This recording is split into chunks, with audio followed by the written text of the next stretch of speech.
Hi, today we're going to talk about how us Christians restrict God's love. We can't make God love us more because God's love is absolute without restrictions or conditions. But fundamentalism restricts God's love, and it is expanding in every religion, including Christianity. So we need to ask questions. Evangelicalism uses tactics to persuade, to push, and overwhelm people to follow what they say and believe. They claim God is limited to Christians, separate and threatening, when God is a subtle energy of love everywhere that creates and is inside us.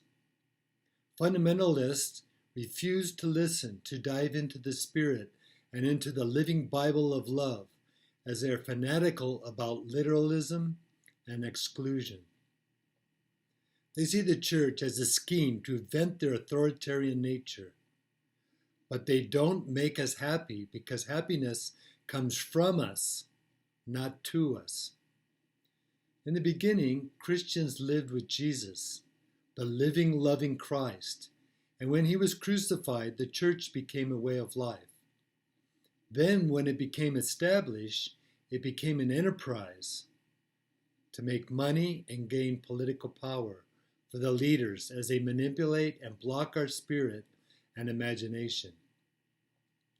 These Christian Pharisees are in every religion as terrorists, fanatics, and power-hungry zealots who do not have an inner spiritual experience. They are literalists without the imagination to describe the symbols, images, and stories Jesus used to describe spirituality. The living Christ, time after time, used symbols and metaphors to describe the divinity within. So love and peace comes alive and is not dead. The high-handed Pharisees oppress our imagination and free spirit with rules, threats, and fear of hell and with their political power. Church leaders use the knee-jerk tactics of fear to limit and control their congregations, and that fear makes them bigger than what they really are. Spirituality does not come from others, but from our soul. The Bible in 2 Corinthians 4:16-18 says, "That is why we never give up. Though our bodies are dying, our spirits are being renewed every day. For our present troubles are small and won't last very long. Yet they produce for us a glory that far outweighs them and will last forever. So we don't look at the troubles we see now. Rather, we fix our gaze on things that cannot be seen. For the things we see now will soon be gone, but the things we cannot see will last forever." This basically says that the spirituality is not with religious authoritarians, but with the living, loving experience of our soul. We need to dive into the inner world of unity and spirituality away from outer multiplicity to find the inner secret that has no beginning and no end. The soul is beyond time, space, and arriving and departing, because in unity there is no birth or death. When we focus on the present moment, mindful of every thought and action, it makes us content and happy. Life is not constantly coming together and falling apart, like our breath coming in and going out. So life is constantly coming together and falling apart, like our breath. Good things happen and bad things dissolve constantly.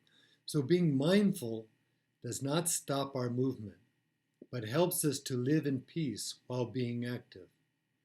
We stop fixating on our stress, bringing to mind how blessed we are when we appreciate the beauty in the moment as the storm clears. Jesus uses symbols, metaphors, and parables to communicate what is beyond language. which is love, compassion, and the divinity within. We have a body, but we are not our body. We are beings of energy that can't be destroyed, but are transformed from one frequency to another. We all emit energy if we are aware of it or not, but we cannot feel the vibrations even if we can't see them, but we can feel the vibrations. In the infinite field of love, we are becoming aware of who we are, not by changing, but by being aware that we are not our mind in the physical, but our soul in the spiritual. We start by changing our thinking to a higher frequency that includes love, which converts our old paradigms into a higher reality. In this higher reality, our future self is observing and loving who we are right now, as we become conscious of our ability to heal ourselves.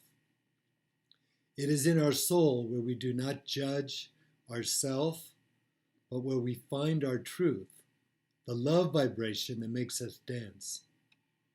In this reality, we realize we are not our body or our mind, but we are the programmer that writes the code. We are born with a sequence of DNA, the code that is not affected, but we cause epigenetic changes where we alter the way other molecules bind to it. Our genes are like a genie, as they react to our thoughts and make our dreams come true with epigenetics. In fact, everything is affected, changed, and a reflection of our awareness. So being negative makes life more difficult. We are an ensemble of cells with biochemistry that can play good or bad music. There is no reason to make our life more difficult, as we are both positive and negative energy. Somebody might give us a cactus, but we don't have to sit on it. We are a part of a matrix, positive and negative, a subtle consciousness. Therefore, we need to become conscious of what we think and create.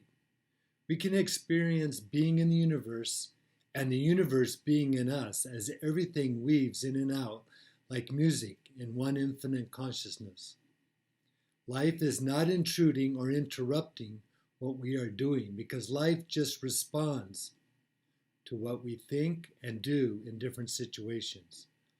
We are energy that is split and divided from one energy source, so we don't have to change.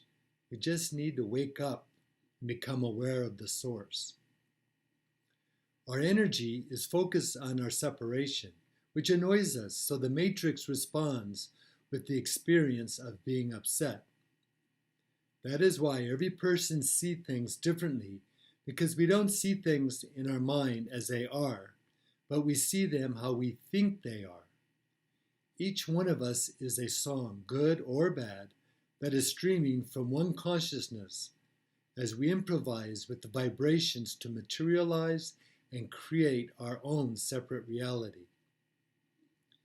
Love radiates from the one source, the one consciousness that is energy with information. But everything is connected in the unified field. Energy never dies, so we need to respond and stop waiting for love at the end of the tunnel, because in the present moment, we are unpleasant to those who love us. Sometimes we just need to bathe in the one consciousness of love, energy, to get a new perspective and attitude as the cells in our body and mind react to the vibration, to the higher vibration. It is simple to listen to our soul. We just have to stop listening to the disturbances in the physical world so we can hear our spirit. Our thoughts and actions create our reality and vibrations in the infinite field. That is why being mindful is important, because our vibrations, our song attracts people, things, and experiences to us, good or bad. We Christians need to look closely at the present reality that we are creating, So it looks like the heaven on earth that Jesus described. Thank you.